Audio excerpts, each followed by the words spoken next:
An absolute shocker to the baseball world last night. Corbin Burnes, the best starting pitcher on the market, doesn't go to any of the teams that he was rumored to go to. Instead, he signs a 6-year deal with the Arizona Diamondbacks worth $210 million.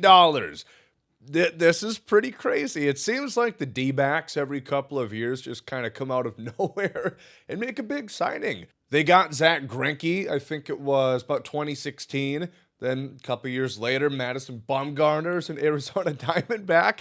And now they've got another elite pitcher off the free agent market in Corbin Burnes. Now, this is a 6-year deal, $210 million, but there is an opt-out after 2 years. So a $35 million AAV that he's going to get every year in the potential 6-year deal, but again, at least 2 guaranteed years in Arizona, then an opt-out chance after the 2026 season in which he could have 4 more $35 million seasons before inevitably reaching the conclusion of the contract in 2031. And as far as we know, nothing else special about this contract. There's no trade clause, no deferrals, no big incentives. It is a pretty straight shooter deal for Corbin Burnes, who I like a lot. We'll talk and do a little more in-depth analysis in a second here.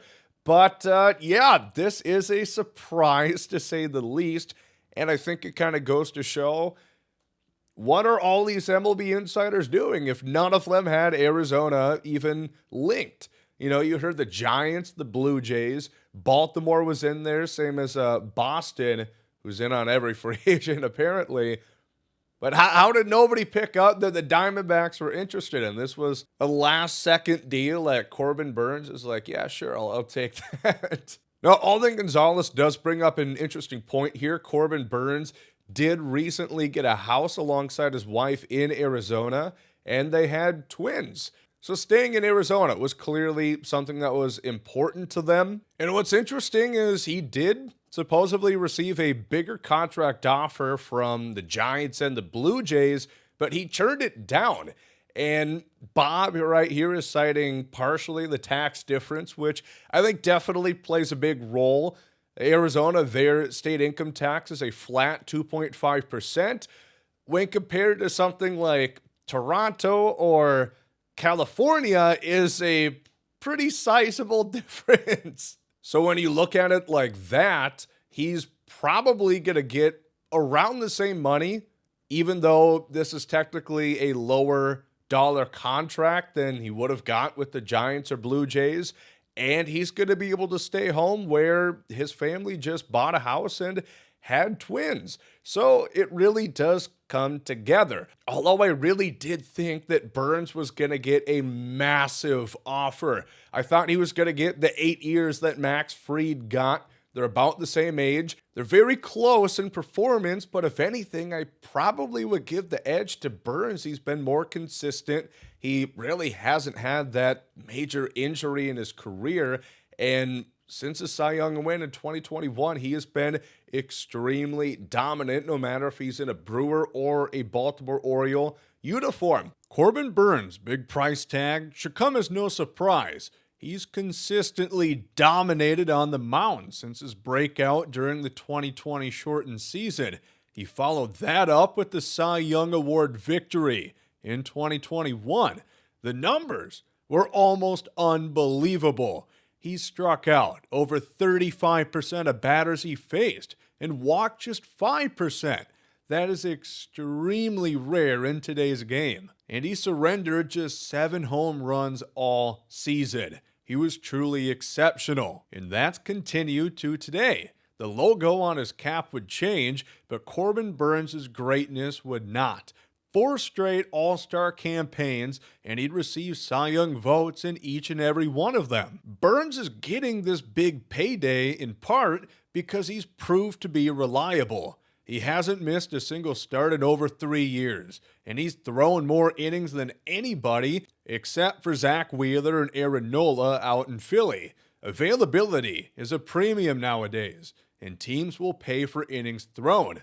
make those innings good innings, and that's going to be one fat check to cash. On the peripheral side, Burnes certainly does not strike out hitters at the rate he once did. His K numbers have fallen every year since that 2021 season from over 35% to now just 23%, about league average. But even still, he's maintained hitters not getting the best of him.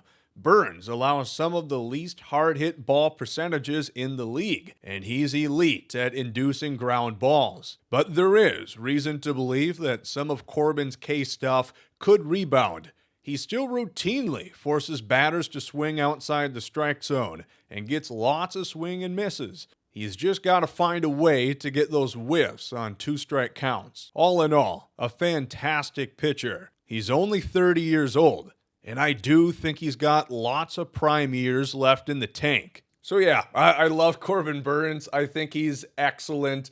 He was my number one pitcher going into this free agency class. And even though it's not the team we thought he was going to, I would have predicted the Giants, his hometown. You know, he's relatively close in Arizona, and he's joining a good team, getting $35 million a year, and he's got an opt-out opportunity after 2 seasons. So I think he did pretty well, all things considered. And for the DBacks, they've got themselves one of the best rotations in all of baseball. Check out some of their options. They have Burnes at the top, the Milkman, Zach Gallen, Merrill Kelly, Eduardo Rodriguez, Brandon Pfaadt, and Jordan Montgomery.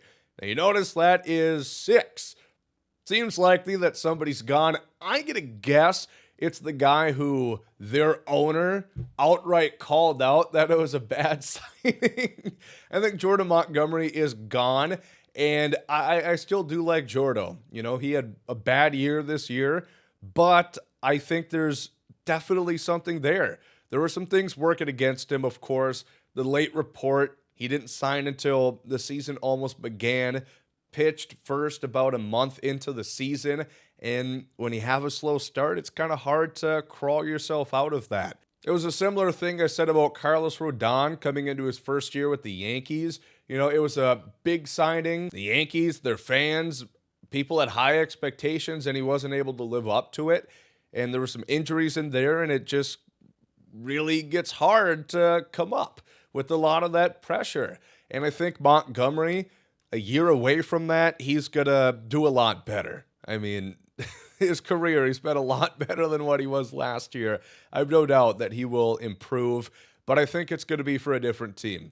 The D-backs just have an overabundance of starting pitching, and they could definitely look to trade him and get something. I'm not saying they're going to get a massive haul, but they're going to get some guys that are probably going to help the team in 2025. One more thing I wanted to look at. So Corbin Burnes, it was rumored he wanted Steven Strasburg money, the extension that he got after the World Series, of course, winning World Series MVP. $245 million, that's what he wanted his deal to get up to. It didn't quite get there. Maybe it would have been close or at that number with the Giants, with the Toronto Blue Jays. But again, I think a lot of players are savvy enough to recognize that the tax figures are going to be significantly lower and where that kind of evens the odds. But nonetheless, it is tied for the 6th highest AAV ever for a starting pitcher. Only Max Scherzer, Justin Verlander, Zach Wheeler, Jacob deGrom, and Garrett Cole have gotten higher figures. So I think Burnes, he did well for himself. The Diamondbacks got themselves an elite pitcher that's going to make that staff one of the best in baseball. The NL West is going to be really fun to watch. You have 4 teams. Maybe Colorado. I do like some of the young players there. They are developing quite well. But probably going to be 4 teams we're realistically going to look at. And then I don't want to discredit the Giants, even though they missed out on Burnes. They made a lot of moves, and they are really improving as well. And I have to think the Giants missing out on another pitcher right here. They're probably going to look after somebody else on the market. Their options are dwindling. There's Flaherty. He's still there, for example. We'll see. But Corbin Burnes to Arizona, I love it.